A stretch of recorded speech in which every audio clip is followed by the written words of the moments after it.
Dragi slušatelji, dobar vam dan. U nedjelju 28. srpnja Kupres će biti domaćin velike proslave Dana obitelji. A više detalja o ovoj proslavi s nama će podijeliti gospodin Ilko Barbarić, viši stručni suradnik za unapređenje prodaje u Autohercu.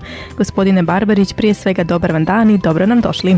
Dobar dan, lijep pozdrav vama i svim vašim slušateljima.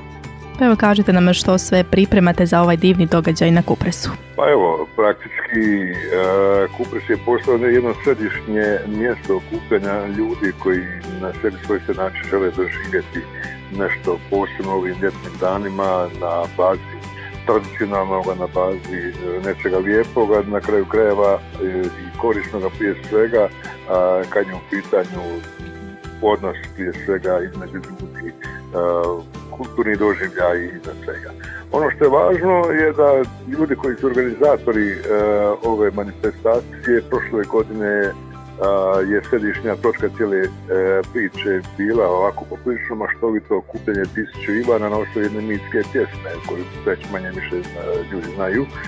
A ove godine je snažna dobra prigoda vezana za 28. srpnja kada se obilježava zapravo Dan obitelji, gdje će biti središnje mjesto slavlje koje će predvoditi bosanski nadbiskup Vinko Puljić.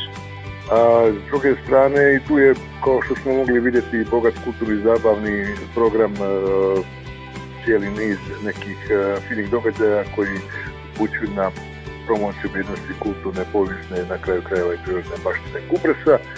U tom smislu i naša tvrtka koja je senzibilizirana i za te događaje, osim pružanja ovih usluga koje već jesu u opisu posla, je došla na ideju da napravimo nekoliko relacija, odnosno vanrednih linija prema Kupresu u smislu posjete na taj dan u povodu obilježavanja središnje manifestacije 1000 obitelji.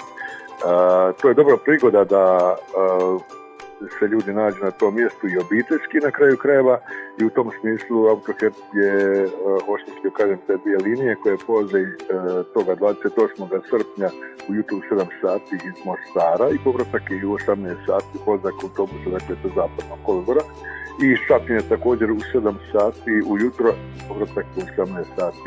Dakle, što se tiče tih informacija više se može dobiti na 036 349 196. Ono što je važno reći jest da je to zapravo nastavak jedne tradicije gdje i mi nastojimo praktički spojiti i taj dio južne Bosne ili sjeverne Hercegovine, kako god je nazvali, sa ovamo južnom Hercegovinom, na taj način evo i dali nekav svoj doprinos obilježavanju toga dana. Evo, gospodine Barbarić, vama hvala što ste se odazvali našem pozivu, upoznali nas s Danom obitelji, evo s ovim autobusnim linijama koje organizirate samo za ovaj događaj. Jeste, evo, hvala vama lijepo i pozdrav vama i svim vašim slušateljima. Također veliki pozdrav. Naš današnji gost bio je gospodin Ilko Barbarić, viši stručni suradnik za unapređenje prodaje u Autohercu, s kojim smo razgovarali o obilježavanju Dana obitelji na Kupresu, a inače ovaj dan će se obilježiti u nedjelju 28. srpnja i tim povodom tvrtka Autoherc organizira autobusne linije za Kupres iz Čapljine i Mostara. U nastavku nam slijede kratke reklame, a potom naša najbolja domaća glazba.